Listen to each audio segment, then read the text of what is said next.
Hello and welcome to How Books Are Made, a podcast about the art and science of making books. I'm Arthur Atwell.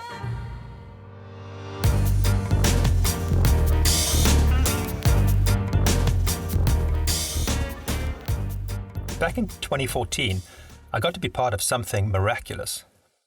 Starting a children's book publisher that makes gorgeous books and then gives them away. That publisher is Book Dash, an organization I co-founded with my wife Michelle and friend Taryn Anderson. Book Dash gathers creative professionals to create new picture books in a single 12-hour day. They're all volunteers and everything they create is a gift to the world. Creating a book in 12 hours is kind of insane. But it turns out that if you suck every wasted moment out of a publishing schedule, refine your systems and choose exactly the right people, it is possible. Not only possible, but the books themselves are really remarkable.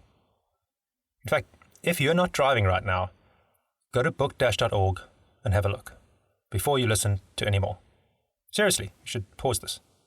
That's bookdash.org and then just click books at the top. Okay? So, it's a big deal to get selected for a Book Dash. And someone we've called on a full 6 times to illustrate for us is Jess Jardim-Wedepohl. Jess manages to make the monumental task of illustrating an entire book in a day seem completely normal. She's one of those people who probably isn't even aware of just how much she's had to learn and practice. Or she's just too humble and down to earth to say.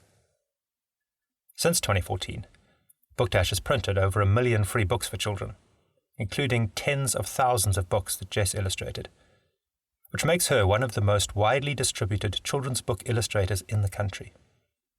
Now, I've been lucky to watch Jess at work at Book Dash events and see scenes and characters appear on her screen as if by magic. But I know that nothing in publishing really happens by magic. There's hard-won craft at work there. So, I wanted to speak to Jess to find out more about how she approaches book design and illustration, what it's like to work under that kind of pressure, and what she reckons are important skills for young designers and illustrators who want to make books. Jess, it is so great to talk to you. For people who don't know, you and I have collaborated on children's books at Book Dash, and I want to talk about Book Dash later. Mm-hmm. But right now, what are you working on at the moment? So this might actually be a surprise to you because I don't share a lot of my current work on social media or anything like that. But for the last 1 year minus 3 days, I've been working at Get Smarter, which is an edtech startup in Cape Town that was acquired by 2U, which is a global edtech umbrella company, about 2 or 3 years ago. So yeah, I do still illustrate freelance occasionally in my spare time, but the majority of my time at the moment is spent designing course graphics for universities overseas, which is something of a change of pace. That's really cool. That's another company that must be, I hope, doing quite well. They're a good crew, and I've known the Get Smarter crew for a very long time, but you must be busy there. Yeah, no, it's been amazing. But yeah, before I started to Get Smarter, I was full-time freelance illustrating for a lot of sort of advertising clients and then the occasional book job. And prior to that, I was in advertising and social media for about 3 years. Yes, because you worked at an agency and then kind of transitioned to working independently and more as an illustrator specifically. Yeah, it was a bit of a wild ride. I was at Nicework for about 3 years right at the beginning of my career. And then I took a little break. It was like only a month and a half or so to travel for a while. Came back, worked at Cerebro, which is a social media agency who's now been acquired by Wonderman, for 6 months or so. And then I was the marketing manager at City Rock, the climbing gym, for about 6 months. There was a point in between there where I had a mild nervous breakdown about not wanting to work in advertising anymore, which would be embarrassing if I hadn't documented it extensively on my blog. It's a great post. I have read it. It's fantastic. Thank you. So, I cried in a bathroom at McCann Erickson and then ran away. Yeah, and then after City Rock, it was sort of the palette cleanser I needed to start moving back into the type of work I was doing before. And after about 6 months at City Rock, I was lucky enough to be connected with Stephen Hobbs from the Trinity Session, which is a public art collective that operates in Johannesburg. And they do a lot of consulting and organization for public art projects in the city of Joburg. And they have a very heavy focus on involving people who live in the communities they operate in with the art that they're installing. So if you see them putting up a mural or a sculpture or anything like that, there's usually been about a year or more of very extensive collaboration with artists who live in the community. So I sort of help them out with that, kind of developing a visual application for projects that they're working on. So for instance, they'll need a sculpture, but then they'll speak to like a nursery school that operates in the area and have the children do drawings. And then you have to figure out how to translate a bunch of wax crayon illustrations to a concrete sculpture of a certain size. But yeah, it was a real mixed bag of freelance before I started to get smarter. And now I still freelance on the side, but because I now have a full-time job, have the luck to be very selective about the clients I work with now, because it's not my 100% of my livelihood. That's fantastic. I love the story about how your Book Dash volunteering connected you to people that led on to other books as well. It's one of our favorite things at Book Dash to know that Book Dash connects people. Well, if I take anything away from the experience, is that when I have spoken to groups of students before, it's been to just have a business card with you at any point, just in case, because I have extremely vivid memories of my first Book Dash of all time, being out of my mind with stress, trying to illustrate this entire watercolor book in 12 hours.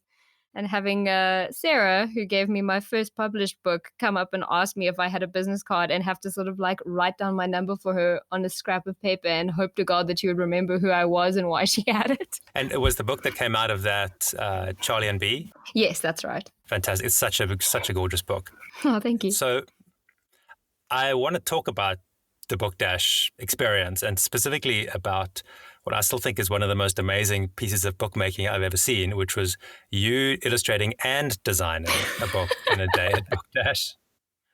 But first, let's set the scene. So I'm going to just describe a normal Book Dash, and then we'll describe what that particular day was like for you. So we're in a room of about 40 people, and they're each working in teams. Each team has a writer, an illustrator, and a designer, and each team is going to produce a finished children's book in 12 hours, which seems kind of insane until you actually do it at a Book Dash and it actually works, which is pretty amazing. And then the books that everyone creates are shared freely online, and they're also printed and given away to children. Actually, I should mention right now that Book Dash has given away tens of thousands of your books, so that's really pretty amazing. So you've been a big part of a lot of children's lives. As I said, normally those teams are 3 people, writer, illustrator, and designer. But on that one day, I think we were one person short, and you felt you could handle 2 roles, designer and illustrator. So yeah, just tell me a bit more about what it's like to create a Book Dash book and what that particular day was like. Yeah, I think it was a definite exercise in humility for me. Because what had happened is that we did have a team of 3 set up as usual. And then Julia contacted me, I think literally maybe a day and a half before the dash, and said, like, we're really sorry, we have to take your designer away because someone else has dropped at the last minute. And at that point, I'm counting on my hands here, I think at that point I'd done 3 Book Dashes already as an illustrator. And it was probably for that reason that you guys thought I could maybe handle it, because you'd seen me handle the illustration workload. And I definitely went into it feeling a little bit cocky, because my team on the 3rd Book Dash I did, which was my special hair, had just worked really well. We all gelled extremely well together. There were very minimal changes. Everyone was in a great mood and sort of riding that high. And I think we literally finished our entire book about 2 hours early. And we were sitting outside drinking wine while everybody else was in crunch time. So when you guys asked me to come in and do design and illustration on the same book on the same day, I was sort of like, oh, well, it worked out fine last time. I can totally handle this. It's a point of pride for me at every Book Dash that if I am stressing out, I will never show it on the surface, because I know that it's a very stressful situation for the guys organizing it, trying to get everything done on time. And there's people who are there for the first time who are kind of looking to people who've done the experience before to see if they should be panicking. So I'm usually very level-headed and chilling out. That book dash where I was doing 2 roles in one day, I think it was the first time I've ever snapped at anyone who came to check on me, and then I felt so awful afterwards. But yeah, I think that book turned out really well, and I was lucky in that respect that the author of What's at the Park, Dave Mann, and I knew each other from working in the ad industry and adjacent industries before that. So there wasn't a lot of get to know you time. We just sort of said, "Oh, yay, it's you," and then got down to business, which really helped. When you are preparing for Book Dash, what are the pieces of the puzzle that you want to get in place before you get there in the morning in your kind of workspace and your tools and so on? I in terms of like mental preparation, I try very hard not to commit to any kind of imagery. Sometimes because the book can change relatively substantially in the first round of edit, which only occurs on the day. So just in terms of picturing like exactly what things are going to look like, I try not to get too married to anything. Although I generally will come with a prepped character design for the main character or characters. And then just generally sort of chatting very colloquially to the designer and author, not even about the book, just to kind of get a feel for their type of personality. Because I think you really need to get to know each other a little bit beforehand so that there's no clashes on the day that you feel like you can't resolve just in terms of working together because it's already so stressful. I would say like trying to get a style mentally nailed down is important, although at this point, sort of by like the time of my special hair, I'd really figured out what style was, easy to do really quickly and look as complete as possible. So that level of preparation has kind of fallen away the more book dashes I've done because I can just lapse back into quote unquote book dash style every time. You seem to be perennially prepared, though. I mean, I I love watching illustrators work, and you are a prime example of someone who is sitting there. You're working, if I remember, into a tablet, but with a dizzying array of brushes and obviously color palettes and backgrounds that you seem to just know so well, almost like an extension of your pencil. What goes into creating that palette of brushes and everything else and being familiar with them? I mean, I think the nice thing about that book dash style is that it's so easy to work in. I say the book dash style, my book dash style. And the nice thing about the fact that it's so easy to work in is that it's also the style I default to when I'm just drawing for fun at home by myself. So a lot of the finessing of like working with specific brushes and stuff like that really just comes from kind of an inherent sense of familiarity that you kind of develop by accident if you lapse into the same style all the time. I will say like the brushes, well, the brush that I use, there is one brush. It's Kyle Webster's Ultimate Pastel brush that comes standard with Photoshop these days. And it works perfectly at multiple sizes. And it's one of those things that I'm sure other illustrators will know exactly what I'm talking about, where there's a lot of Photoshop brushes that look beautiful at a certain point size, but if you try scale them very high up or down, they kind of break. And that specific brush style is really nice, the Kyle Webster one that I use, because I can just have the same brush set up all day and just keep resizing it because it works really well no matter what size it is. And then what I have started doing, especially with the Great Tidy Up, where we knew that the narrative of the book would require a lot of the spreads to look quite populated and chaotic when we didn't necessarily have time to draw a lot of props, is sitting at home the day before and making a bunch of very scribbly, chaotic looking backgrounds that could be recolored on the fly and swapped out by the designer, not me, so that would leave extra time to be drawing characters. Because we also had a book with basically 3 main characters in it, which is kind of book dash suicide. That's the thing. Each character you've got to really get to know well enough to be able to illustrate them doing pretty much anything, and times that by 3 and things get really hairy on the day. Yeah, and it also does depend on what action is taking place in the book because, like for instance, with Unati and the Dirty Smelly Beast, she's basically standing and walking the whole time. So I basically had a character model prepped where all of her limbs were on different layers and then just reposed her and redrew her face every time. But with something like the Great Tidy Up, they needed to be doing actual activities like washing clothes and hanging things and running around. So the characters really did need to be completely redrawn for most of the spreads. I think we really went into that book with a lot of high ambition. I mean, it worked out well, but I sort of made things very difficult for myself in a lot of ways.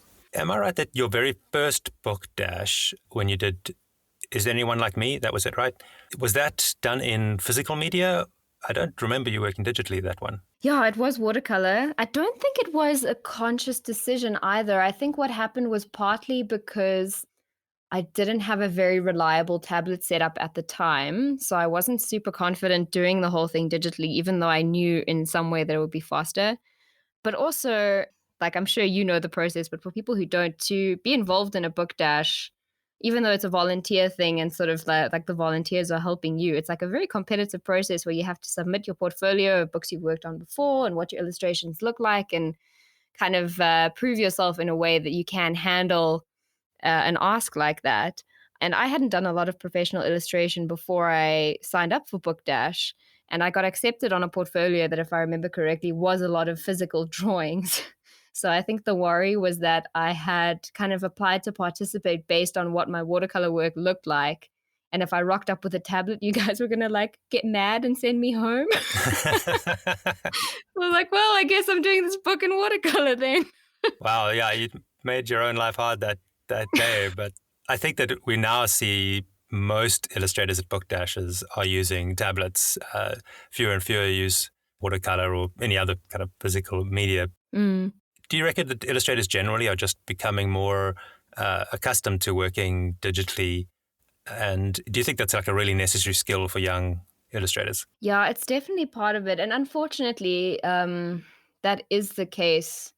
Yeah, I think especially in book illustration specifically, it really does save a lot of time if you can work fast in a digital setting. And also, if you're working as a young illustrator in South Africa and you want to start into like creating books for international publishers, you're going to need to be able to become familiar with the digital workspace.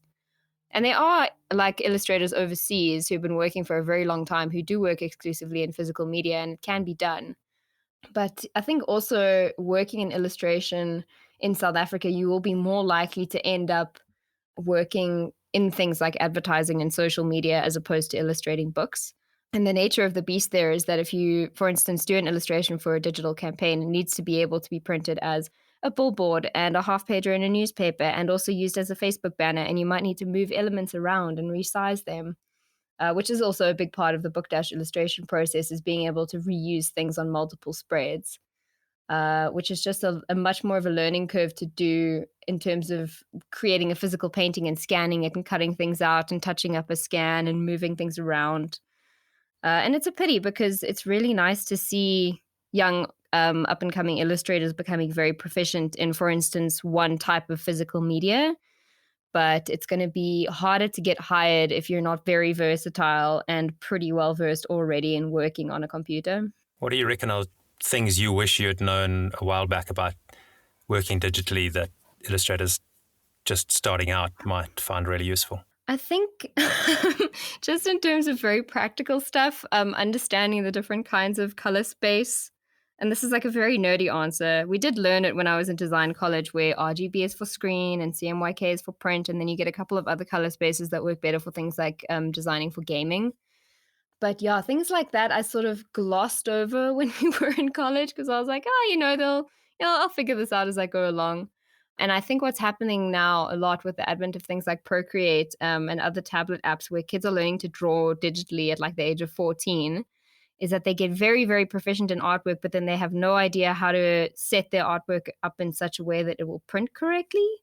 And it's sort of like a weird little thing, but it's a very big deal where if you, for instance, get into a job in a more commercial advertising centered role based on the merit of your portfolio rather than having gone to design college, then you don't know what you don't know.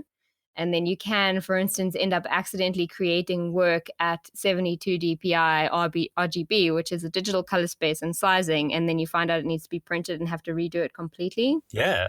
We've had cases in Book Dash where an illustrator has got quite far in the day and then realized that they haven't allowed for bleed, but they're working in a raster format, and now their files are literally like resolution-wise or size-wise off and can't be used. So yeah, it's really important to understand that stuff. I mean, I remember as a young editor, publisher, going on tours of printing companies and realizing that there was a whole area of science and art around turning digital signals into paper, colored paper that was just so deep and complex and really, really interesting too, at least for, publishing nerds like you and I. But yeah, I think especially in a South African context, it's very frustrating for young people who want to get into kind of artwork as a job because it's so expensive to study, and the majority of people in this country are not in the position to get an entire degree in illustration or design before they start working. But then there almost needs to be like a 6-week finishing school where it's sort of like, okay, well, you can learn to draw at home. That is a skill that you can develop entirely independently. But here are the things you need to know if you want to actually do it for a living and come onto the playing field with the same level of knowledge as someone who has got a 4-year degree and knows all of this stuff. One of the things that I find quite exciting at the moment is the growing number of design software applications and choices that designers have, many of which are free. For a time, you could really only do design work in Illustrator and Photoshop. And now those options seem to be growing. What do you reckon are kind of great options for a designer who might not be able to afford a monthly Adobe Creative Cloud subscription, but wants to work digitally in design or in illustration? I'm probably not the best person for this because I do still have a Creative Cloud subscription and I haven't branched out too much. But I will say my husband lectured at the animation school in Rosebank for a year, and they are quite committed to teaching their students about apps that are open source or completely free, because they do understand the challenges of not being able to pay for expensive software. So I'll tell you from that experience that he had that for digital painting, Krita, that's Krita, is a really good option as an open source digital painting app. I've seen a lot of people online using it as well. But I think anything, I mean, GIMP is picking up. I think we used it as an alternative to Photoshop when I was in college, when it was just starting to become popular and it was still very clunky. But I only hear good things about it now. And then, I mean, there's 3D design alternatives like Blender as well, which is just incredible these days. I played around in it a little bit at college. And it's basically completely equivalent now to Maya or Cinema 4D or any of the other 3D apps that you pay a lot of money for. One of the things that seem to do really easily is span illustration and design headspaces. And I see them as quite distinct modes of creativity. At Book Dash, obviously, you've had opportunities to combine them. Do you think that they are, for you, different headspaces? Do you go into your design headspace versus into your illustration headspace? I think I have had the benefit of working for a long time in a very commercial space. And I think it's worked out better for me than, for instance, if someone studied pure illustration or maybe fine art and then tried later to move their art in a more commercial direction. So starting out in a world where the artwork you have to do your job has a lot of boundaries and corporate style guides and stuff like that means that you work within limitations, but still as creatively as you possibly can, especially if you are a very recently graduated student who is just desperate to make cool stuff, but then you have to do it in like the ABSA colors or whatever. So I think that has really helped. I think it has hampered me creatively a little bit, definitely, because I, for a very long time, found it difficult to sit down and just draw for fun without having a brief. Like I have to have some kind of project structure. I can't just sit and draw pretty pictures. And I know there's a lot of people who can just do that, and I'm very jealous of them. But it does help in terms of illustrating for work to be able to go relatively seamlessly between illustration and design and back again and look at them as parts of the same whole. Because what we did a lot when I was at Nice Work, especially, is that, you know, it's easier to hire a lot of very creative people and then teach them to work within boundaries than it is to teach people who are very good at boundaries how to be creative. So Nice Work was staffed by a lot of people with very strong illustration portfolios who were very interested in more experimental design work. And then when you did have the opportunity and had a client come in and go like, okay, well, then we need to work on this sort of coffee table book type of thing we're doing for our investors. And there's like a style guide, but there's not. Then everyone would sort of jump on the project and go like, oh, well, you need illustration. And usually they did. It was interesting to, for instance, be an illustrator who had worked in sort of like a very zine kind of crunchy avant-garde style, and then kind of pitch clients like, maybe you need some cool watercolors for your annual report, and then have to be able to do that still within the boundaries of their style guide, but also make it look good and satisfy your desire to be creative about it. So yeah, I think for a while there, I felt like I was being stifled by working in advertising, but it really has helped me kind of create within a box if I need to do that. I was having a look at the ICC report that you were part of at Nice Work, and that looked really beautiful. It looked like you really brought some creative page layouts to that book. Oh, I love that one. Thank you. I think that was also an example of a job where it could have been a very boring layout, but the client was really enthusiastic about making it a very beautiful and interesting design. So the guy who we were working with was just extremely open to like kind of breaking the layout occasionally and just, using colors in an interesting way. And I really appreciated that. I think that job came in when I've been working in the industry for maybe 2 years, and it felt very rare at the time to work with a sort of corporately minded client who was willing to experiment like that with us. I also wanted to talk about the digital book projects you've worked on. To start with, the Snaplify Classics covers. Those are really beautiful book covers. Tell me more about that project. Thank you. So what essentially happened is that Snaplify has a library section on their platform with ebooks that are completely free, which I think is really smart because being a South African platform, people aren't as sold on the idea of ebooks as they are internationally. So the idea of going like, okay, well, if you download the app, there's all these free books here. It's things that are in the public domain via projects like Project Gutenberg. And then it's sort of a bit of a draw card where people download the app and then they have it on their phone for all the free books. And then they start seeing like new fiction coming out. So maybe they'll buy a few. So obviously the main issue there was that Project Gutenberg has just thousands of titles. And Snaplify wanted to make all of them available, but just the sheer level of budget alone to illustrate covers for each individual book would have been completely astronomical. And the problem with classics like the ones on Project Gutenberg is that the text is public domain, but the original cover illustrations are not. So we sort of needed to come up with a plan where I could create 10 covers, and one would be for fiction, one would be for Shakespeare, one would be for poetry, one would be for kind of sciencey nonfiction, that type of thing. And then they could be applied to any book in that category. And then staff on Snaplify's design team could just change the name and the author, and then that would be enough. And that was a really fun one to work on. Like, obviously, the ones for sort of science, nonfiction, and business books are sort of more generic, stock illustration-looking things. But then specifically for the poetry, fiction, Shakespeare, and children's categories, I had a lot of fun sort of putting a whole bunch of Easter eggs in there where people would look at the illustrated collage on the cover and try and figure out what all the references were. Yeah, they're really beautiful. I could see, I've spent some time myself trying to spot all the references. They're great fun. Thank you. And then you worked on Tandiwe and Inkanyamba, the South African retelling of The Princess and the Frog for Round of Fire.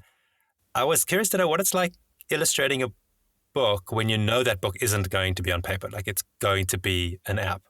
Does that change the way you kind of think about book illustration, or is it a book like any other? Some of one, some of the other. I think one of the big differences designing for e-readers in general is that you can go a little bit more nuts with the color. Because if you're listening and you're a designer, so working in CMYK, you can't go crazy bright with a lot of things if a book is just going to be printed by a normal process printing method. So you'll see like Tandiwe and the Inkanyamba is pretty bright in a lot of places, and I really enjoyed just working in an RGB space. So that's a consideration. And also, like I'm a bit of a different person to talk to in terms of book publishing as an industry in general, because I've worked mainly for non-profit organizations and self-published authors. I haven't worked with major publishers. But what you learn from that is that if someone only has, say, 15,000 Rand to have their book illustrated and they're paying for the entire thing out of pocket, you have to come up with a lot of really creative ways to save them money and spend less time on it. And a lot of the time that involves having illustrations that are just a single spot color or like a really small one just on one page instead of having full bleed on every single page. And obviously, if you're e-publishing, that just goes completely out the window and you can do whatever you want with the illustration because you don't have to worry about how expensive the printing is going to get, which was really fun. I haven't checked out the app. I should go and have a look and find it there. Well, Jess, thank you so much for spending some time talking about these things. I love the nerdy detail and the big picture stuff and love your work. So really appreciate you joining me here today. Well, thanks for having me. I look forward to listening to all the other episodes. Thank you for spending your time with us. You can be part of the show if you send us your own bookmaking stories, topics, and conundrums, and you can do that at howbooksaremade.com. If you haven't already, please subscribe in your podcast player and leave a review. That really helps others find out about the show. How Books Are Made is supported by Electric Bookworks, where my team and I make books all day, every day, in sunny Cape Town, South Africa.